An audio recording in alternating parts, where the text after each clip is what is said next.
पहले अपने शिव गुरु के चरणों में प्रणाम करती, मैया पार्वती के चरणों में प्रणाम करती, सभी देवी देवता सभी माता रानी चरणों में प्रणाम करती, नीलम दीदी हरेंद्र भैया के चरणों में प्रणाम करती, सभी गुरु भाई गुरु बहन के चरणों में प्रणाम करती। मेरे प्रणाम को स्वीकार कीजिए। गुरु भाई गुरु बहना एक कथा सुनाने जा रही, कृपा करके कथा को ध्यान से सुनिएगा।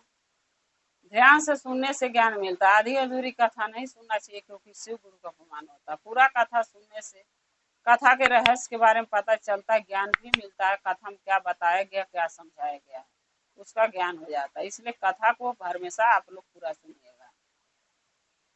अगर मेरा ये कथा आपको अच्छा लगा महादेव के, कमेंट में लिख के जरूर भेजिएगा। चैनल को सब्सक्राइब कर लीजिएगा। जो भी मैं नया नया कथा वीडियो डालती हूँ आपके पास पहुँचता रहे। आप हमारे वीडियो के, हमारे कथा को ऐसे ही सुनते रहे, अपना प्यार देते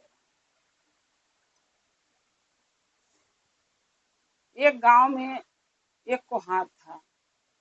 वो कुम्हार रोज मिट्टी के बर्तन बनाता था, रोज बेचता था।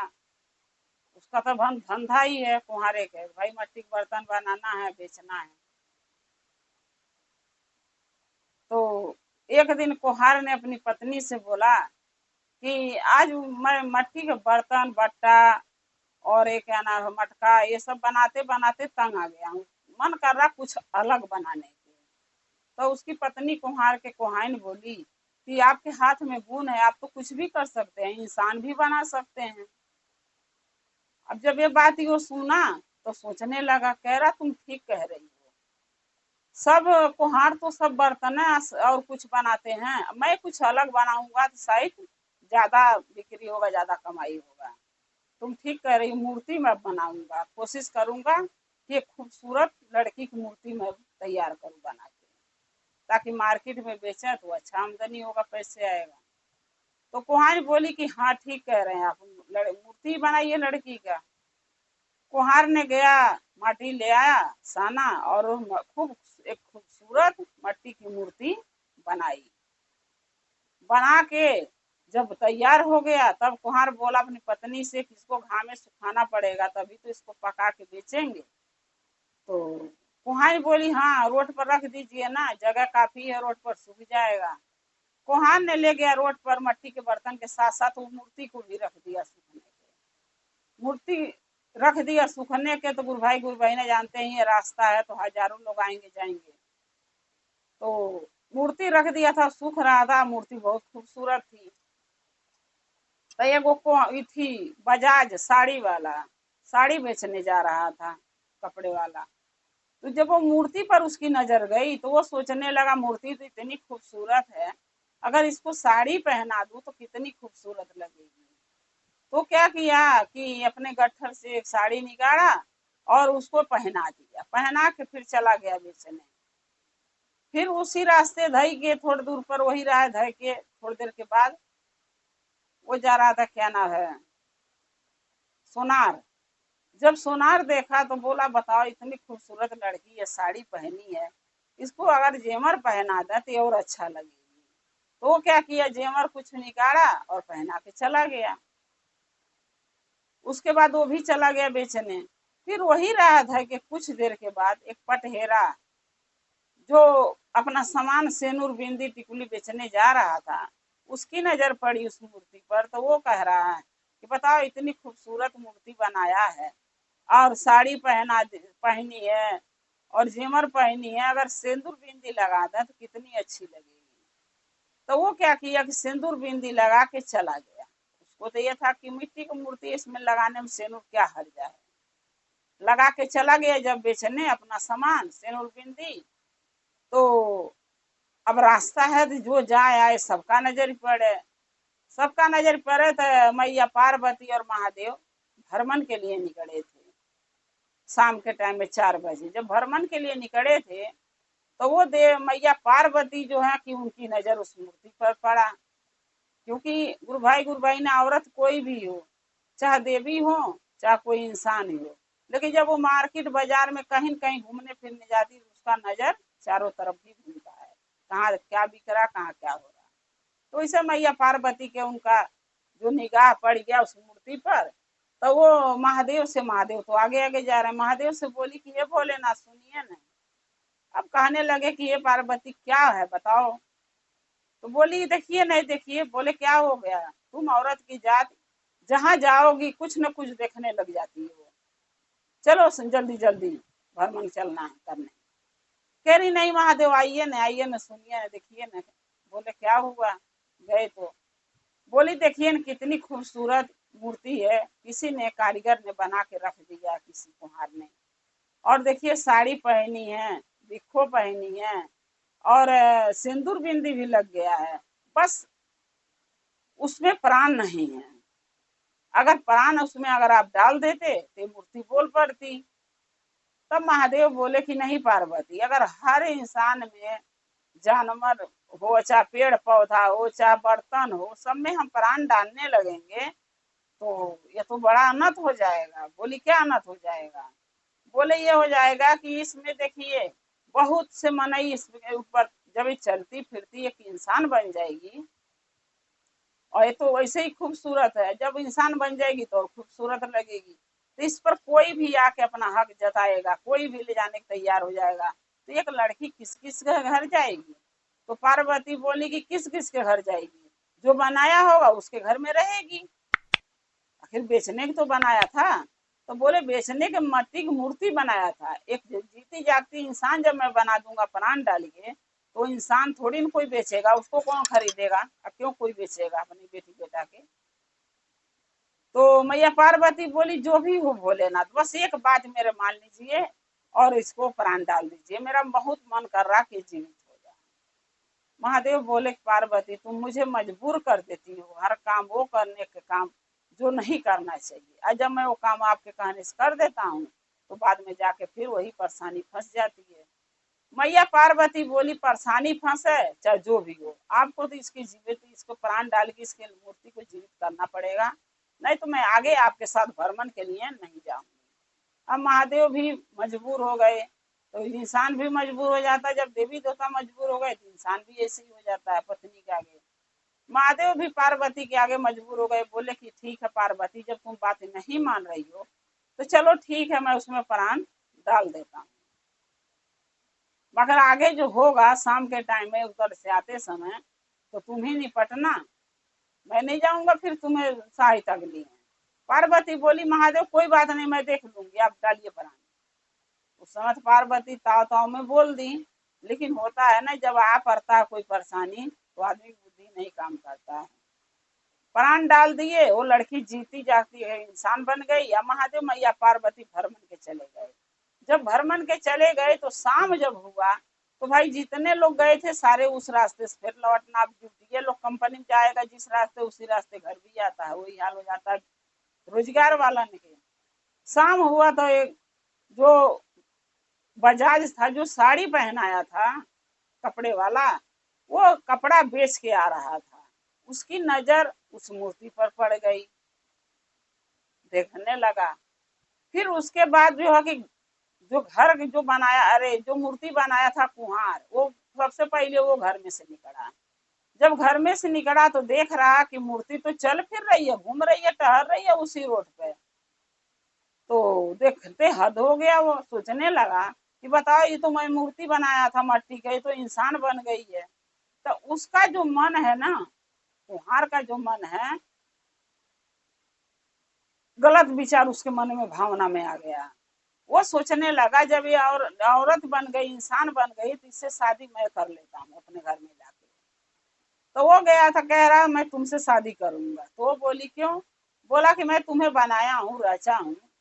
बोली देखिए रचने से कोई इंसान शादी नहीं कर लेता है।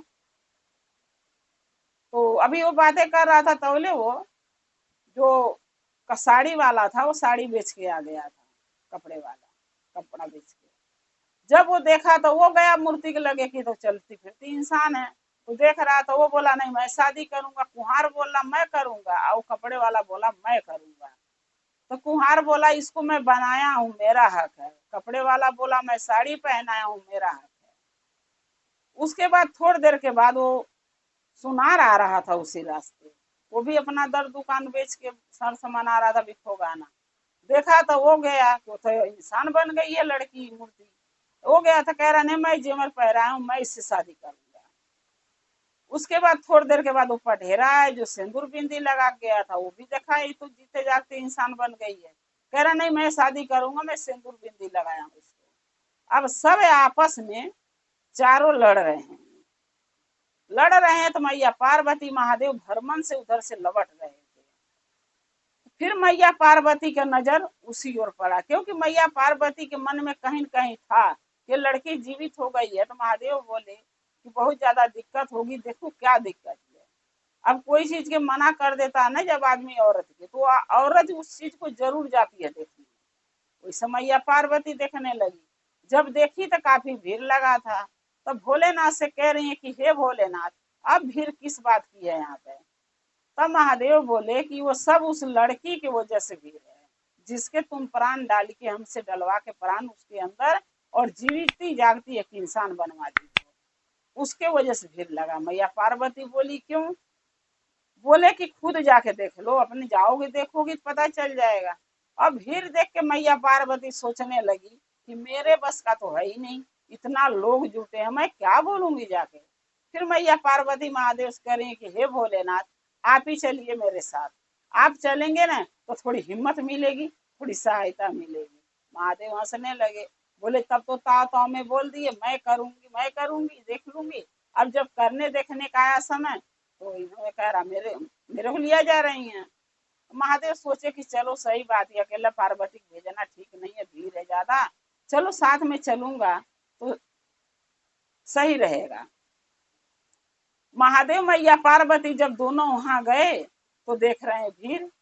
तब भोलेनाथ तो रूप बदल के मैया पार्वती गए थे, अपने असली रूप में तो लोग गए नहीं थे। तब भोलेनाथ बोल रहे हैं कि देखो हल्ला क्यों कर रहे हो तुम लोग। तो सब बोले कि अरे तुम्हें क्या पता है, ये मूर्ति पर मेरा हक है, वो करा मेरा, वो करा मेरा, मैं ये किया मैं वो किया, मन जो जो पहनाए किए थे सारे बताने लगे। तब महादेव बोले कि ये अधिकार तो इस औरत लड़की का है ना, वो किसके साथ जाएगी किसके घर में रहेगी, ये हक उसका होना चाहिए बर चुनने का। तुम लोग आपस में क्यों लड़ रहे हो? ये निर्णय इस लड़की पर छोड़ दो, इसी को बोलो फैसला करे कि किसके साथ जाना चाहती है, किसके साथ घर बसाना चाहती है। सब बोले ठीक है, अगर ये लड़की जिसके साथ जाने कह देगी मान लेगा सब कोई ना, सब बोले हाँ मान लेंगे। अब उसके बाद उस लड़की से लोग लगे पूछने कि ये बताओ, कुम्हार कह रहा मैं शादी करूंगा, कपड़े वाला कह रहा मैं शादी करूंगा, सुनार कह रहा मैं करूंगा, पटेरा कह रहा मैं करूंगा, तो किसके साथ तुम शादी करोगे, किसके साथ घर बसाओगी बताओ। तब वो लड़की बोली कि ठीक है, अगर मेरा फैसला आप लोग सुनना चाहते हैं तो हमारी फैसला सुनिए। तो वो भजन गा के लगी बताने। तो कह रही है कि जवन कोहरा हमर गढ़ल मुरातिया हो, गढ़ल सुरतिया हो, उह हम बापाई हमारनु ना, उह हम बापाई हमारनु ना। अब जो कुम्हार था उसको तो लड़की बाप बना ली, क्योंकि कोई भी जब बाप, चाहे वो मूर्ति बनाता है आदमी, चाहे कोई बढ़ई लक्कड़ का काम करता है मूर्ति बनाए, तो बाप ही दाखिल होता है। अब उसको बाप बना ली, वो शादी करेगा ही नहीं उससे। फिर कह रही है कि जवन बजजवा हमके साड़ी पहिरवला हो, साड़ी पहिरवला हो, उह हम भैया हमार ना, उह हम भैया हमार ना। गुरु भाई गुरु बहना, जब बेटी बहन अपने मायके जाती है, एक बेटी माँ के पास आती है, एक बहन अपने भाई के घर जाती है, तब भाई अगर माँ बाप है तो माँ बाप उसको वस्त्र देते हैं, एक साड़ी एक सेट कपड़ा देते हैं। माँ बाप जिसके नहीं है उसको भाई भौजाई एक वस्त्र एक पर्दा उसको जरूर देते हैं। तो जब वो साड़ी बजाज पहना दिया था तो भाई दाखिल हो गया, तो वो लड़की उसको भाई बना ली, तो भी अब उससे शादी नहीं कर सकता, क्योंकि भाई बहन का रिश्ता जुड़ गया। फिर क्या गाना, फिर भजन गा रही है कि जवन सोनरवा हमके जे मारी पहिरावाला हो, जे मारी पहिरावाला हो, उह हम भसुरु हमारन होना, उह हम भसुरु हमारन होना। गुरु भाई ना, हमारे यूपी में जब शादी होता है तो भसुर ही बिखो चढ़ाते हैं भैर की शादी में, बुरहते हैं भसुर बिखो चढ़ा के जेमर। तो जब भसुर जेमर चढ़ाते हैं भय ऊपर तो भसुर ही बन गए।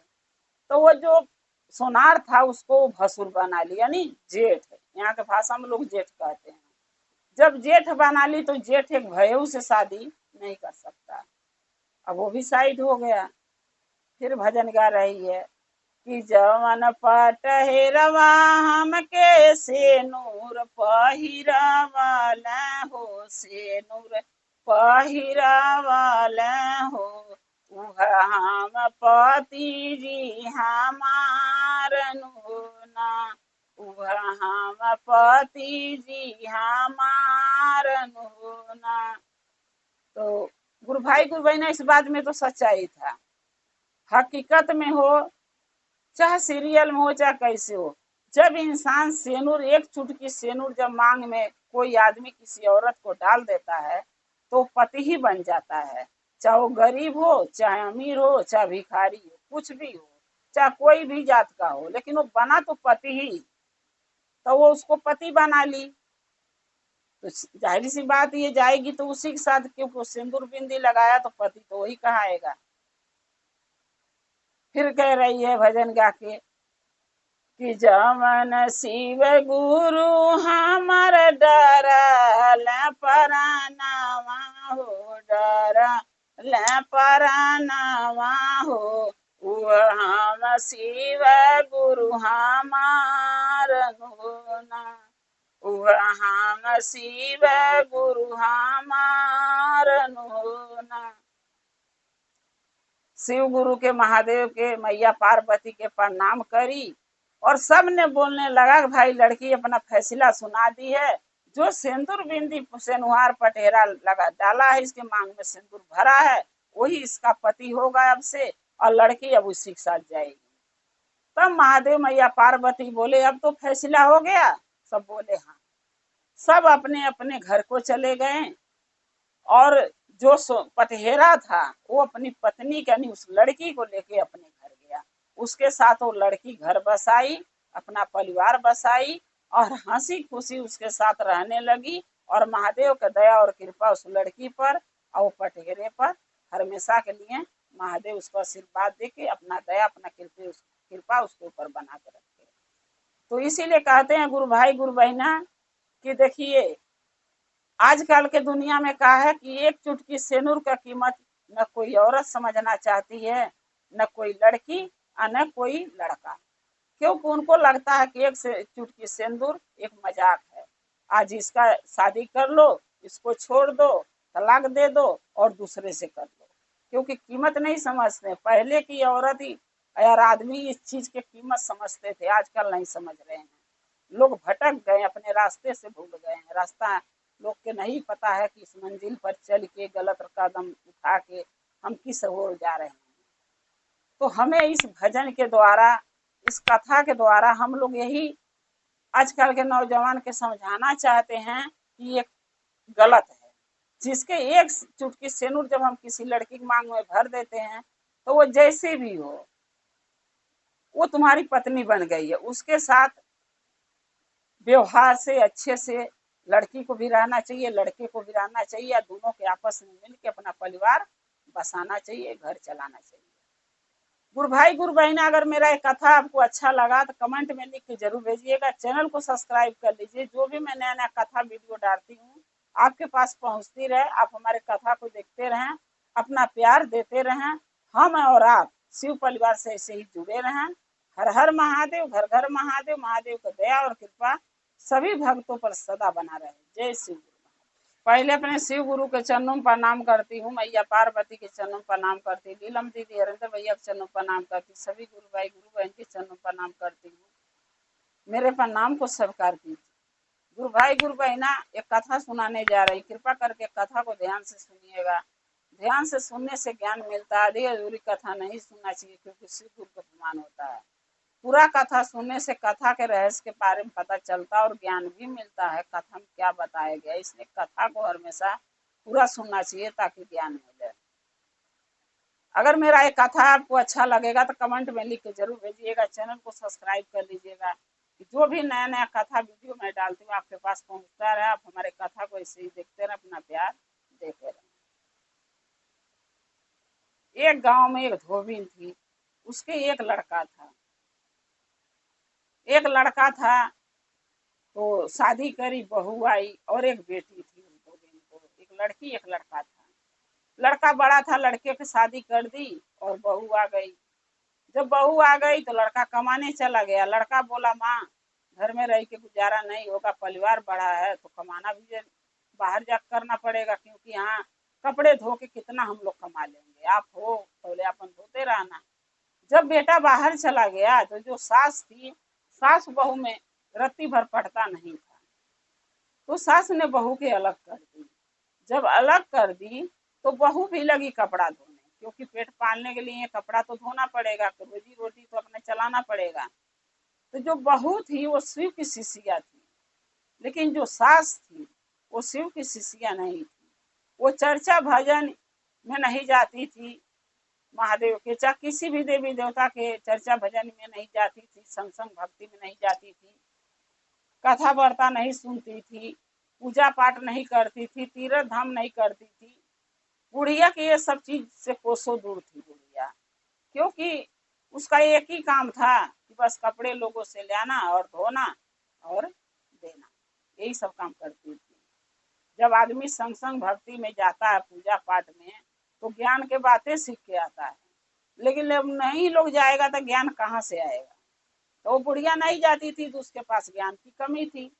और जो बहू थी वो जाती थी, तो बहू के पास ज्ञान बुद्धि था, उसको पता था जब महादेव के शिष्या रहते हैं, हम चर्चा भजन में जाते हैं ना, तो हमको ज्ञान मिलता है कि हमके क्या करना चाहिए क्या नहीं करना चाहिए, उसका ज्ञान अवश्य हो जाता है इंसान को।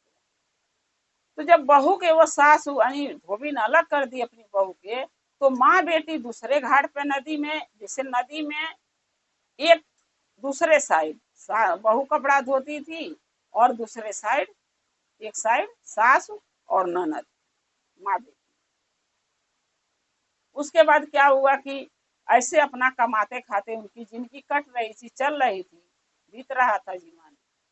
तो एक दिन क्या हुआ कि महादेव भोलेनाथ कैलाश पर बैठे बैठे सब देखते थे, क्योंकि बुढ़िया इतनी लोभीन थी कि पैसे रहता था, अनाज रहता था, लेकिन कोई भिखारी आता था तो उसके दरवाजे पर भीख नहीं उसको देती थी, किसी को एक रोटी नहीं कभी खिलाती थी। कभी भंडारा होता था तो उसमें 10, 50, 100 दान नहीं करती थी, कभी नहीं कुछ करती थी।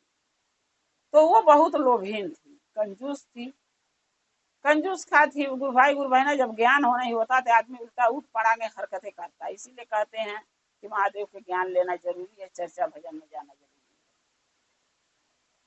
तो महादेव मैया पार्वती जब कैलाश पर से देख रहे थे, तो मैया पार्वती भोलेनाथ से बोली कि हे भोलेनाथ, देखिए ना ये सास पतोह दोनों में कितना अंतर है। तो महादेव बोले, हाँ अंतर तो है, बहुदानी है और पूजा पाठ करती, हमारा संग में भक्ति में जाती है, अच्छा बुद्धि ज्ञान सीखती है, चर्चा भजन सीखती है। और ये जो बूढ़ी हैं, इनको तो ये सब में मना नहीं लगता है, बस इनको है कि बहू कहाँ गलती निकाली है, कहाँ बोली है, कहाँ कही है, बस यही सब देखना होता है।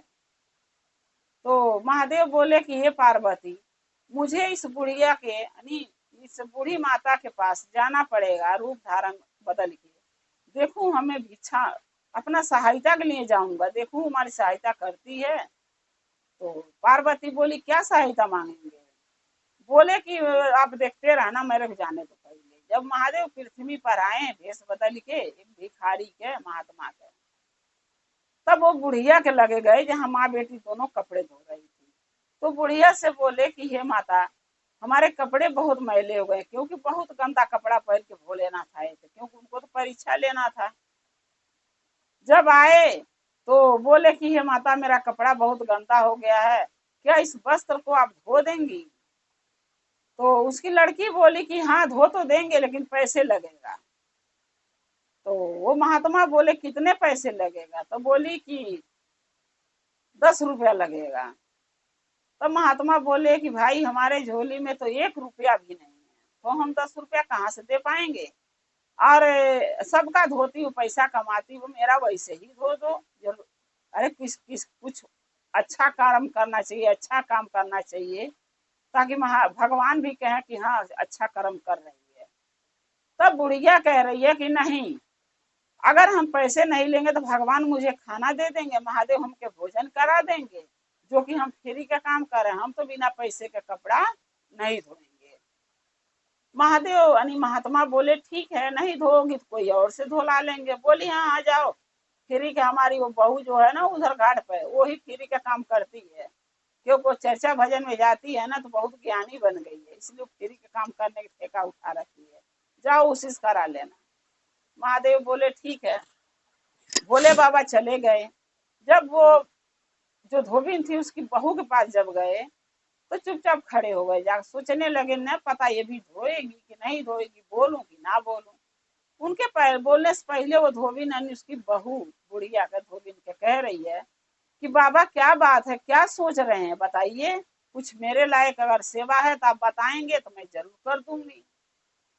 तब फिर वो महात्मा बोले कि हे बेटा, मेरे कपड़े मैले हो गए हैं, अब मुझे जाना दूर है, और मेरे पास न समय है और न साबुन सरफ है कि मैं अपना कपड़े धोऊं। तो क्या मेरा तुम्हें एक सेट कपड़े जो मैं पहना हूँ ये धो दोगे? तो धोबी की बहू बोली कि हाँ, क्यों नहीं धो देंगे, आप दीजिए। तो महादेव अरे महात्मा बोले कि देखो ना, उस साइड जो गई थी वो बुढ़िया जो माँ बेटी है, उनसे बोली तो कह रही पैसे से मैं कपड़ा धोती करती हूँ, पैसे लिए काम करती हूँ, और तुम भी पैसे मांगोगी बेटा तो मैं कहाँ से दूंगा, मेरे पास तो पैसे है ही नहीं।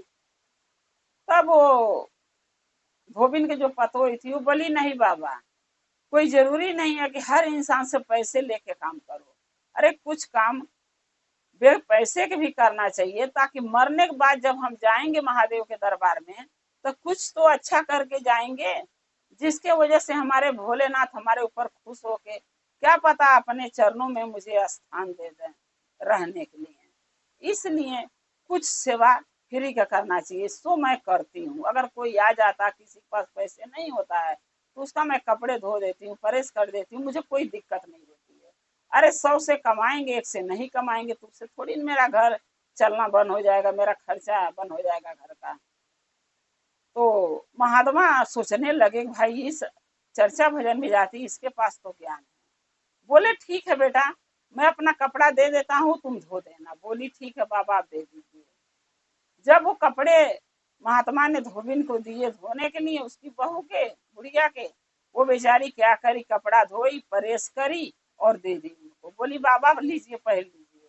जब पहन के जाने लगे तो बोले बेटा मैं जा रहा हूँ। बोली हाँ बाबा जाइए, कभी फिर मौका लगा तो सेवा का मौका जरूर दीजिएगा बाबा, इधर आइएगा तो मेरे पास आइएगा जरूर, सेवा का हमके मौका दीजिएगा। महात्मा बोले ठीक है बेटा, अगर कभी भी आइंदा इधर चक्कर लगा हमारा तो जरूर यहाँ आऊंगा। फिर महात्मा पूछने लगे कि बेटा तुम्हें कुछ चाहिए नहीं? तो बोली नहीं बाबा, फिलहाल तो आपके पास पैसे है नहीं, जैसे आप बोले हैं कि मेरे पास पैसे नहीं है, तो आप देंगे का? तो रहने दीजिए, आप जाइए, हमें पैसे नहीं चाहिए, कुछ नहीं चाहिए। तब महात्मा बोले कि बेटा, ये फ्री के देना चाहता हूँ, पैसे नहीं है, फ्री का एक ज्ञान है, अगर कहो तो मैं तुम्हें दे दूं। क्या चाहिए? कुछ भी मांग लो, भक्ति के जैसे माला फेरने के लिए, जपने के लिए, महादेव के नाम लेने के लिए, चर्चा भजन करने, कुछ भी कह दो कि मैं देने को तैयार हूँ। तब वो धोबिन की पतो ही बोली कि बाबा, अगर कुछ आप हमें देना ही चाहते हैं तो एक सामान मैं बहुत दिन से सोच रही हूँ कि किसी से मांगूंगी महात्मा से, मैं कोई मिला नहीं तो मैंने मांगी ही नहीं, मेरा बहुत मन है उस चीज के लिए। तो महात्मा बोले क्या चाहिए तुम्हें बताओ, मेरे लायक होगा तो जरूर दे दूंगा। तो बोली कि बाबा जो लोग मरते हैं उनका आत्मा कैसे जाता है ये देखना चाहती हूँ। क्योंकि कोई कहता है कि जमराज काटे रहे घिसरा के ले जाते हैं, कोई कहता है कि जमराज तेल के कड़ाही में डाल के ले जाते हैं, कोई कहता है कि जमराज ईटा पत्थर में घसेट घसेट मारते हैं, कोई कहता है कि जमराज बहुत सांसत करते हैं, कोई कहता है कि जमराज हमके फूलों पर बैठा के लेके जाते हैं। तो बाबा यही मैं देखना चाहती हूँ, जब इंसान मरता है तो जाता कैसे है। तब महात्मा बोले कि ठीक है, एक मंत्र देता हूँ तुम्हें, तुम्हारे कान में बोल देता हूँ, जब उस मंत्र का तुम जाप करोगी ना तब अपने आप तुम देख लोगी कि जो इंसान मरा वो जा कैसे रहा है। लेकिन ध्यान करना कि इस मंत्र का बहुत बड़ाव भी है। पहला तो यही है कि जब उस मंत्र का तुम प्रचारण करो, चालू करो देखने के लिए, तो जहां इंसान मरा है, सुताया गया है, वहां जाके चुपचाप बैठ जाना एक साइड, और बैठ के आराम से उस मंत्र का ऐसे बोलना कि कोई सुने ना कि तुम बोल का रहे, यानी मन में बोलना है। तब तुम देख पाओगी कि इंसान मरा है तो जा कैसे रहा इसका आत्मा। और दूसरा कारण ये है कि अगर कोई पूछे तो इस मंत्र के बारे में नहीं बताओगी, अगर बताओगी तो तुम पत्थर की बन जाओगी, इसलिए बताना नहीं। बोली ठीक है बाबा। अब वो जो मंत्र बोले वो तो मंत्र उसको सुन ली, सीख ली। कुछ दिन के बाद क्या हुआ कि उसकी सास मर गई, जो सास थी उसकी वो मर गई। बेटा बाहर से आया, फोन गया, बाहर से आया तो देखा कि बहन रो रही है, पूरे अड़ोसी पड़ोसी रो रहे हैं, नात रिश्तेदार रो रहे हैं हमारी माँ के मरने पर, लेकिन मेरी पत्नी नहीं रो रही है। क्या बात है, इसके मतलब मेरी पत्नी चाहती थी मेरी माँ मर जाए। भाई होता है ना गुरु भाई ना कि आदमी जब नहीं रोगे तो कुछ ना कुछ विचार उसके मन में तो आएगा। वैसे उसके मन में आया कि मेरी माँ से, मेरी बीवी से पटता नहीं था, इस कारण से मेरी पत्नी नहीं चाहती थी मेरी माँ जीवित रहे। सो मेरी माँ मर गई तो ये रो नहीं रही है मेरी पत्नी। फिर सोचने लगा कि अभी नहीं पूछूंगा, बहुत लोग हैं, बाद में से पूछूंगा कि रोई क्यों नहीं है, क्या बात है। मैं रोया, मेरी बहन रोई, अड़ोसी पड़ोसी रोए, नात रिश्तेदार रो रहे हैं, लेकिन ये नहीं, मेरी पत्नी नहीं रो रही है और न मेरे बच्चे भी रो रहे हैं। अब वो क्या किया, उसका पति अपनी माँ को ले गया, अंतिम संस्कार किया। अब करके जब आया तो पूछने लगा कि तू क्यों नहीं रोई है। मैं रोया, मेरी बहन रो रही थी मेरी माँ के मरने पर, मेरे बच्चे रो रहे थे, अड़ोसी पड़ोसी नात रिश्तेदार सभी ने रोया। क्योंकि मौत पर, किसी की मौत पर भी कोई रो लेता है, दुश्मन भी मर जाते इंसान के आंसू गिर जाता है। मेरी माँ से तेरे कितनी दुश्मनी थी कि मेरी माँ मर गई तो तेरे आंसू भी नहीं गिरा। अपनी पत्नी से पूछने लगा। तब उसकी पत्नी बोली नहीं, ऐसी बात नहीं है, कुछ लोग बुरा कर्म करते हैं उसके मौत पर आंसू नहीं गिरता, अफसोस होता है कि क्यों ऐसा किया, अच्छा किया होता इसकी भी अच्छा जिंदगी कटती। और कुछ लोग अच्छे होते हैं, मरते हैं तो लोग के सोच के आंसू गिर जाता कि इंसान बहुत अच्छा था। सो तुम्हारी माँ कोई अच्छा कर्म तो करी नहीं थी, मेरे साथ तो अच्छा व्यवहार तो कर ले, मेरे साथ छोड़ो, किसी के साथ भी अच्छा व्यवहार नहीं करती थी, तो आंसू क्यों गिरेगा। बोला ठीक है। इतना उसका पति बोला, इतना वो बोली, वो अपने काम में चला गया। फिर कुछ दिन के बाद फिर उसी गांव में एक डोम मरा। तो जो डोम था वो महादेव का भक्त था, शिष्य था। प्रतिदिन वो कोई नहाते में, कोई काम करते समय, पूजा करते समय, बेना पंखा सूप बनाते समय नमः शिवाय महादेव का हमेशा वो करता था। क्योंकि महादेव का शिष्य था तो नमः शिवाय तो करता था अपने लिए कि भाई हम ज्यादा करेंगे तो हमको ज्यादा दया मिलेगी महादेव से। कुछ दिन के बाद वो डोम मर गया। जब वो डोम मरा तो उसकी जब लाश ही सुताया हुआ था तो ये इसकी जो धोबिन की, जो बहू थी धोबिन के, बुढ़िया के, ये गई उसके घर देखने। होता है ना कोई मरता है तो कोई भी चला जाता है देखेगी, चले देखे बहुत अच्छा आदमी था, बहुत अच्छा औरत थी। वो जब गई देखने तो एक साइड बैठ के नमः शिव वो मंत्र का जाप लगी करने। तो क्या देख रही है, नहीं जब इसकी सास मरी तो इसके आंसू इसलिए नहीं गिरा कि जमराज इसको कांटे रहे, इथी तेल के कराहे रहे, ईटा पत्थर आए खिरियाते ले जा रहे थे सोटा से मारते मारते।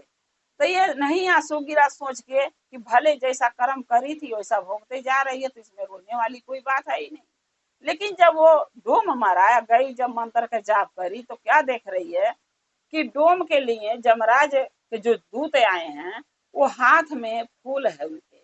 अब फूल के बीचों बीच में डोम का आत्मा है जो वो लेके जा रहे हैं, और आत्मा लुकुल लुकुल लुकुल लुकुल करते हुए जा रही है, चलते हुए। तो ये जो धोबिन की पतोही थी, इसके आंख में आंसू आ गया, रोने लगी कि बताओ मेरी सास इतना बुरा कर्म करी थी कि उसको घसीट के मारते पीटते जमराज ले गए, उसके उनके दूत ले गए हैं। और ये धोबी कितना अच्छा महादेव का शिष्य था, भक्त था, कितना अच्छा कर्म किया था कि देखो फूल हाथ में जमराज के दूत ले रखे हैं, उसी फूल के ऊपर ये डोम का आत्मा है लुकुर लुकुर करते जा रहा है, महादेव के दरबार में जाएगा। ये शिव लोक के आदमी भी आए हैं, ले जा रहे हैं, देखो कितना अच्छा कर्म किया था। ये सोच के उसको आंसू गिर गया धोबिन के पतोह के। जब आंसू गिर गया तो उसका पति वहीं खड़ा था, वो भी देखने गया था लाश को, मरने के डोम को मरा था तो वो भी देखने गया था। जब वो देखा तो बहुत उसको गुस्सा आया, बोला यहाँ नहीं बोलूंगा, इसको घर ले चल के बताऊंगा। जब घर लेके गया अपनी पत्नी को, तो पूछा कि ये बताओ जब मेरी माँ मरी तू रोई नहीं, कोई बात बहाना बना के मुझे टाड़ दी, ऐसी नहीं रोई, इसलिए नहीं रोई, और अब जो डोम मरा है तो तू क्यों रोई है? इस डोम से तेरा क्या रिश्ता था? रिश्ता क्या था? न वो तेरा बाप है, न तेरा भाई है, न रिश्ते में तेरा कुछ भी वो नहीं लगता है। वो जात का डोम है, हम जात के धोबी हैं। क्या रिश्ता था जो तू रोई है? क्या कोई संबंध था तेरे उसके साथ? कोई व्यवहार था उसके साथ तेरा? कि कोई कनेक्शन था? अब लगा उल्टा सीधा इल्जाम लगाने। तब धोबिन बोली कि देखिए भाई पतिदेव, आप ऐसा इल्जाम मत लगाइए, मैं पतिव्रता और एक औरत स्त्री हूँ, आपके सेवा में किसी के ऊपर बुरी नजर नहीं ताकती हूँ, और कोई मेरे ऊपर बुरी नजर ताके तो मैं उसको बर्दाश्त भी नहीं करती हूँ, क्षमा भी नहीं करती हूँ। तो आप ऐसा क्यों आप सोच रहे हैं उससे हमारा कोई संबंध था, कोई रिश्ता था? तो बोला मैं और क्या सोचूं, मेरी माँ मरी जो तेरी अपनी थी, जिसके जमीन जायदाद तू लेके ऐश कर रही है, तो तेरी आंसू नहीं गिरा? काज मेरी माँ बुरी थी, और वो ये चमा थी जात के डोम है, न तेरा मेरा कोई रिश्ता उससे है न कुछ है, लेकिन वो उसके मरने पर तू रोई है, तो मैं शक ना करूँ तो क्या करूँ? फिर बताओ क्यों रोई है? तब वो बोली देखिए अगर हम बताएंगे ना तो हम मट्टी की मूर्ति बन जाएंगे, क्योंकि जो चीज इसके वजह से मैं देखती हूँ कि कौन क्या कर्म किया वो मैं बता नहीं सकती। रह गया उसके मरने पर रोने का सवाल, तो वो अच्छा कर्म किया था इसलिए मुझे आंसू गिर गया। तो बोला बताओ, नहीं बताएगी तो घर से निकाल दूंगा। अब वो सोचने लगी धोबिन की पतोह कि अगर मेरा पति मुझे घर से निकाल देगा तो मेरे बच्चे से मैं अपने पति से दूर हो जाऊंगी, तो मैं कहाँ जाऊंगी? क्योंकि एक औरत के तो मैके में ठिकाना है, तो ससुरे में, और जब मैके में माँ बाप नहीं होते हैं तो वहां भी जाना बेटी के बेकार है। या ससुरे से निकाल दिया जाऊंगी तो जाऊंगी कहाँ मैं? बाल बच्चे से पति से दूर हो जाकर मैं कैसे जीऊंगी? चलो बता ही देती हूँ, मेरे साथ जो भी होगा देखा जाएगा। तो अपने पति से बोली कि अगर मैं बता दूंगी तो मट्टी का अरे पत्थर का मूर्ति बन जाऊंगी, लेकिन आप नहीं मान रहे। बोला हाँ, बड़ी पूजारन महादेव के आई है जो मट्टी की मूर्ति इनके बन जा रही है, इतना शक्तिशाली है इनके ऊपर महादेव का दया, इतना इनके ऊपर बरस रहा है। बोली आप नहीं विश्वास करते तो लीजिए मैं बता देती हूँ। तब बताई कि आपकी माँ कंजूस थी, दान पुण्य नहीं करती थी, किसी से अच्छा व्यवहार नहीं करती। जब मरी तो इनके जमराज घसेट के मार के सोटा से मारते, और घसेट के ले जा रहे थे, काटो रहे तेल के कराही में डाल डाल के उसको मारते थे, पटकते थे। तो इसलिए मुझे आंसू नहीं गिरा कि अच्छा कर्म करी होती। मैं बार बार बोलती थी कि शिव के गुरु बना लो, आपकी माँ नहीं सुनी, यानी मेरी सास नहीं मानी बात को। और जब वो मरी तो उनका दुर्गति हुआ तो मुझे इस बात पर वाई नहीं आया। और डोम जो था वो महादेव का शिष्य था, भक्त था, अच्छा कर्म किया था, दान पुण्य किया था, महादेव का जाप करता था मंत्र का। इसलिए जब वो मरा है तो जो दूत आए थे ले जाने के लिए वो फूल लेके आए थे, फूलों पर उसका आत्मा बैठ के गया है। इसलिए मुझे अच्छा देख के, उसके अंदर अच्छाई देख के जोम के, अब मुझे आंसू गिर गया है। अब जैसे जैसे वो बताने लगी वो पत्थर का बनती गई। जब वो आदमी पर, उसके धोबी जो था, बूढ़ी बूढ़ी के बेटा धोबी के, उसको भरोसा हो गया मेरी पत्नी सही बोल रही थी, मैं विश्वास नहीं किया, मेरी पत्नी पत्थर का बन गई। पकड़ के लगा रोने। तो कहते हैं गुरु भाई गुरु बहना, जब औरत ही हो, जब आदमी बात नहीं मानती है तो बाद में पछताती है। और वही हाल पति पर भी है, जब पत्नी की बात नहीं मानता तो वो भी पछताता है। तो कहते हैं ना कि बाद में पछताए क्या हुआ, जब चिड़िया चुग गई खेत। तो अगर हम सोच समझ के कोई काम करेंगे, कोई कदम उठाएंगे, तो पछताएंगे नहीं। या जब बिना सोचे कोई काम करते हैं तो पछतावा के सिवा मेरे हाथ, हम लोगों के हाथ कुछ नहीं आता। इसलिए कोई भी बात पूछिए, करिए, चाहे जानने की कोशिश कीजिए, पति हो चाहे पत्नी हो, दूसरे समझना है, बुझना है, तो कम से कम उसके ऊपर भरोसा भी करना चाहिए कि कह रही है तो सही होगा। भरोसा है, विश्वास है तो रिश्ता अच्छा चलता है। जहाँ विश्वास नहीं, भरोसा नहीं, रिश्ता नहीं चल पाता है। इसलिए विश्वास, मियाँ बीवी के रिश्ते में विश्वास, भरोसा बहुत जरूरी है। गुरु भाई गुरु बहन, अगर मेरा एक कथा आपको अच्छा लगा तो कमेंट में लिख के जरूर भेजिएगा। चैनल को सब्सक्राइब कर लीजिए। जो भी नया नया वीडियो कथा मैं डालती हूँ आपके पास पहुंचता रहे। आप हमारे कथा को, हमारे वीडियो को ऐसे ही देखते रहें। अपना प्यार, अपना दुलार देते रहें। हर हर महादेव, घर घर महादेव। महादेव की दया और कृपा सदा आप लोग पर बना रहे। शिव गुरु महादेव सभी भक्तों के साथ सदा रहें। हम और आप शिव परिवार से ऐसे ही जुड़े रहें। जय शिव गुरु।